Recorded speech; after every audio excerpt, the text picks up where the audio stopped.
Very good afternoon, and thank you very much for coming to this lecture, which is the last lecture in the semester. This is actually the last lecture for me this semester as well, so I'm very excited, as you may know. I called it some final comments because I really don't have anything new to tell you. I just wanted to review everything that we've done thus far for the success module. So as usual, I will start with the emotional intelligence framework. This is something that we have done every time at the beginning of our lecture. Then I'll follow this by talking about self-awareness, then self-management, and then I'll talk about social awareness and also about relationship management. And finally, I will give you some final remarks for the course. Now, as we all remember, this diagram or framework for the emotional intelligence, it has two columns and two rows. And everything vertical is divided into self, which is something or things within us, and things that are in the environment or with the other people, so that's the social and relational. While the two rows are, the first row is about awareness, about we knowing about either ourselves or the relationship. And the second row is about regulation, is about how we manage or change or control what we are talking about. So in the first quadrant, you'll have self-awareness. So under self-awareness, you recall is the emotional awareness, the accurate self-assessment, self-motivation, and also self-confidence.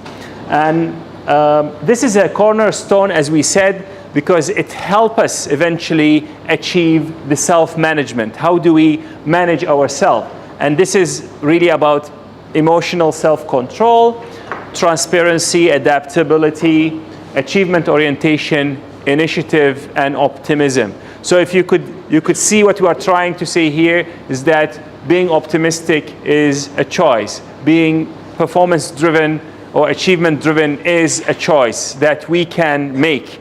It comes more naturally to some, but there are techniques, and I think we've talked about that, and I'm going to touch on this again. From when we are self-aware, when we know our impact, how do we feel and how we impact the others, we start to be more socially aware. And under this, we have the empathy. How do we empathize with people? And organizational awareness, as well as service orientation. How do we be of benefit and service to others? And when we have done all that, finally, we moved in the past couple of lectures when we talked about relationship management. So we moved to a new level, which is, if you recall, we mentioned that happiness is the quality of the relationships that we have. It's not about the monetary or material things that we have, but the quality of the relationships that each and every one of us have. So under the relationship management, we talked about developing others, inspirational leadership, influence, being a catalyst for change, an individual that helps positive change to take place, and how to manage conflict, as well as working in teams. So what I'm going to do today, I'm going to take you to these sections one by one and just remind you with what we have done specifically in our course to make these conceptual notions come to reality. So we have done things that are, very practical in nature. I would like always to remind you that everything starts here. So the brain is very important, and this is something that really is an investment that we have done on how do we change the world starting from here. So that's why I brought it with me today, because some of you, I think, miss the brain. Yeah. Okay, so I will continue. So in self-awareness, we have talked about, or we worked on my feelings today. So majority of you are doing this exercise daily. I'm very grateful for you. I will keep the course running even after we are done, and I highly encourage you to continue the exercise. So the more you exercise, the better you will be. And this is the exercise, if you recall, where we have to report how do we feel on a daily basis from a mental point of view, so mentally, emotionally, relationally, spiritually, vocationally, and physically as well. So it covers every aspect of our life, and when we describe this on a daily basis, the level of awareness increases because we are assigning our own words, our own descriptions to what is happening within us from an emotional point of view.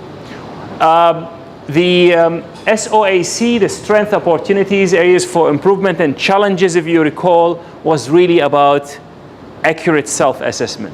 Every one of us need to know their own strength, the areas that we can improve, and this can go a long way in improving everything else, including self-confidence and the achievement orientation, which is it's part of the management.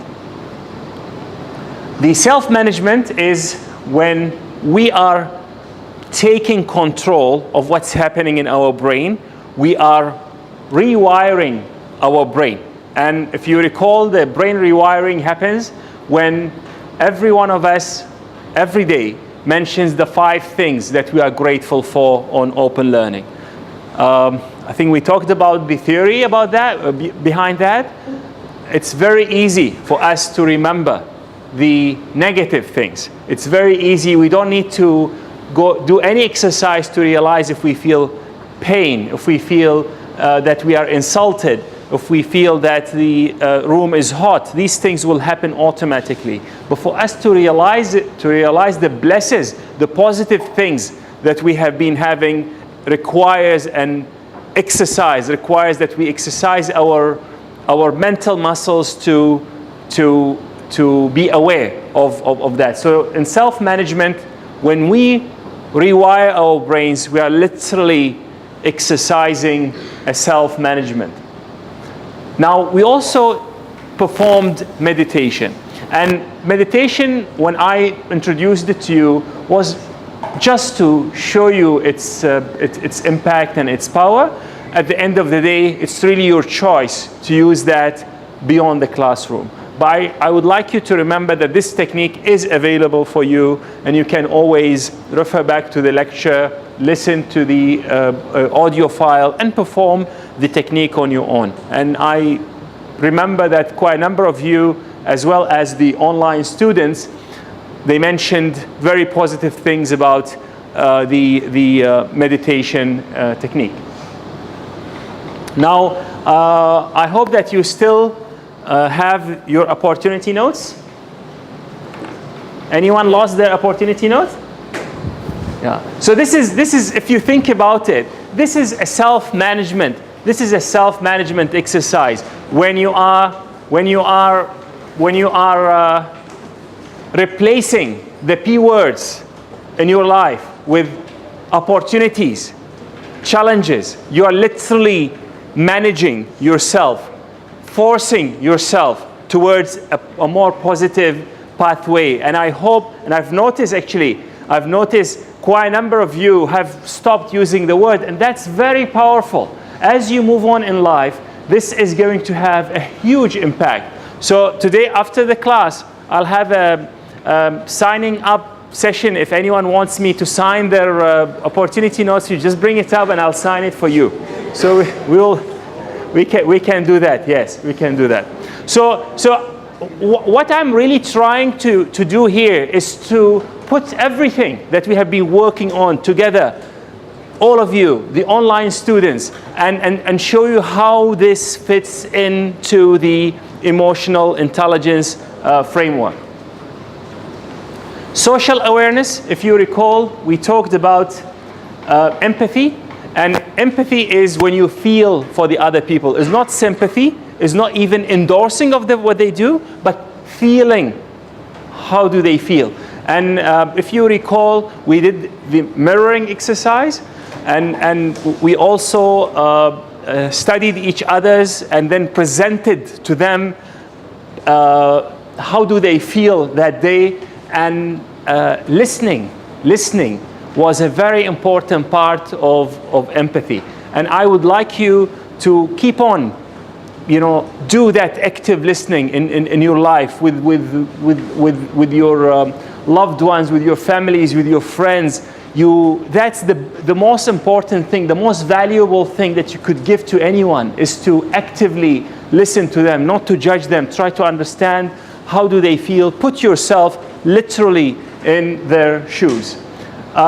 Service orientation is something that, if you recall, we tried to plant a seed for.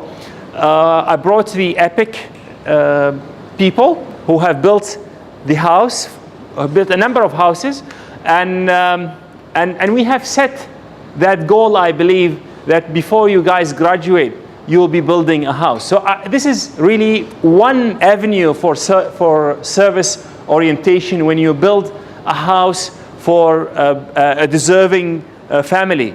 But service could happen in any way.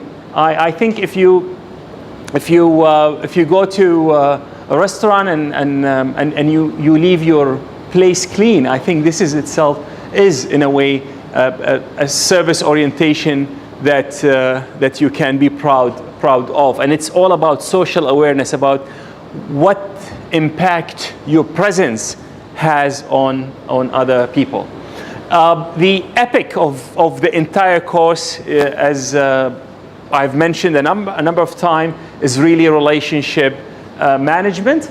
And we have done the mission partnership, and I'm not sure how much you've done in that space, but believe me, this is a very powerful technique. Now, we are getting into the exams very soon, and at times when things get tough, an encouraging word could mean the difference between failing or succeeding.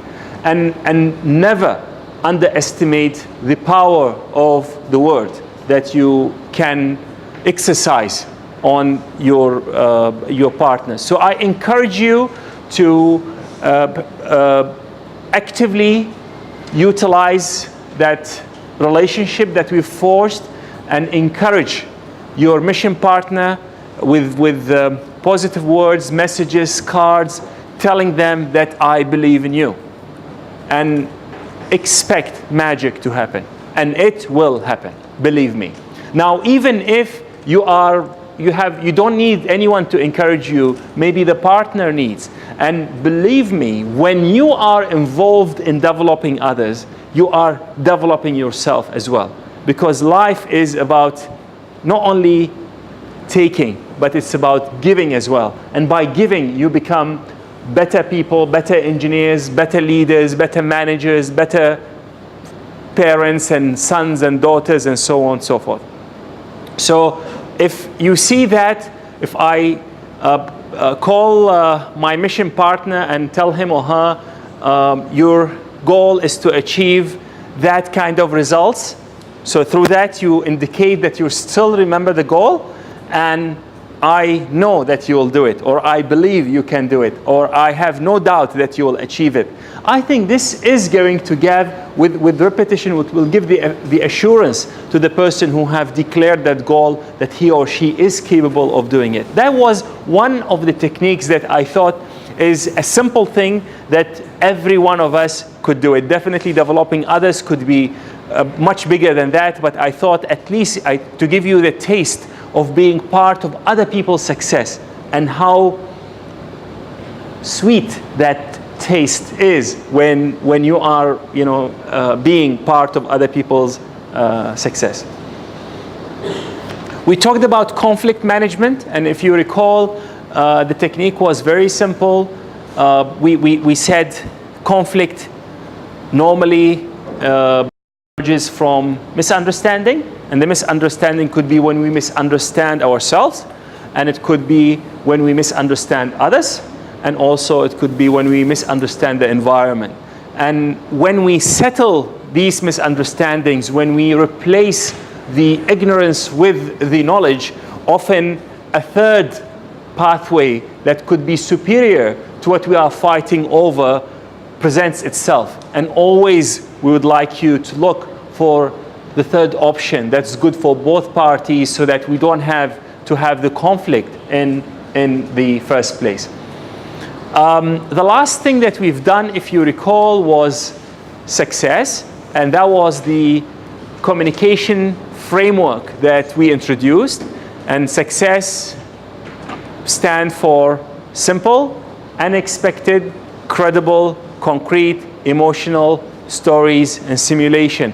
And that, as I told you, it's and we presented it as well, and we've done some exercises. This is a very powerful technique, and the more you use it, the more good you be at it, as it is the case of any technique. Now, why did I choose to put communication here? Under the relationship management, we had inspirational leadership. How do leaders inspire? They will inspire by their actions, but they also do inspire by the way they communicate. When we say we want you to be change agents, positive change agents, again, how to communicate it, how do you communicate your intent, is an extremely crucial ingredient of your success in achieving the change that you are looking for.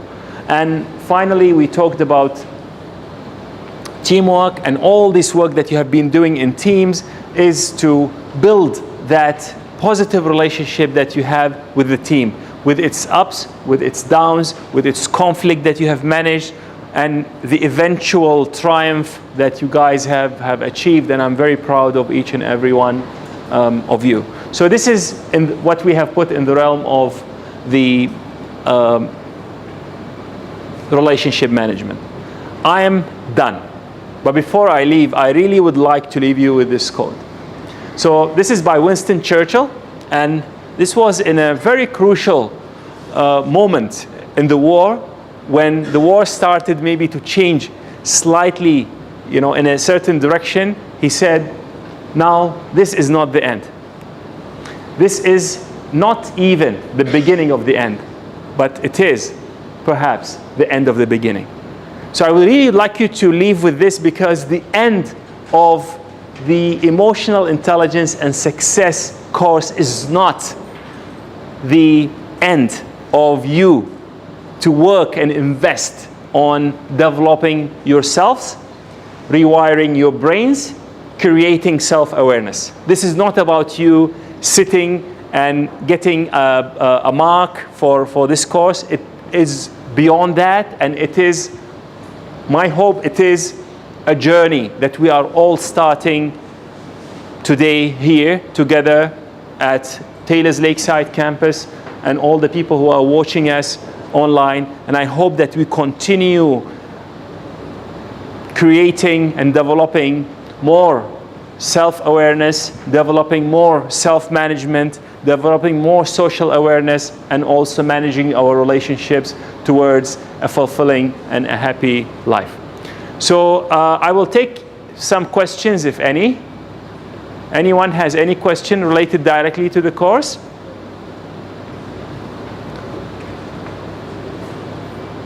So if you guys don't have any questions, I really would like to thank you very much for a wonderful semester that we have together, and I wish you the best with your exams. Thank you very much.